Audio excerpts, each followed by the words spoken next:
తల మీద చెయ్యి వేసి బొట్టు పెట్టినా, తాళి బొట్టు మెడను కట్టి బొట్టు పెట్టినా, తల మీద చెయ్యి వేసి బొట్టు పెట్టినా, తాళి బొట్టు మెడను కట్టి బొట్టు పెట్టినా, సన్ని కళ్ళు తొక్కినా సప్త పదులు మెట్టినా, సన్ని కళ్ళు తొక్కినా సప్త పదులు మెట్టినా, మనసు మనసు కలపడమే మంత్రం పరమార్థం.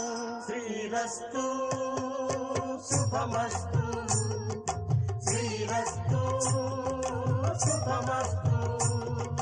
శ్రీకారం చుట్టుకుంది పెళ్లి పుస్తకం, ఇక ఆకారం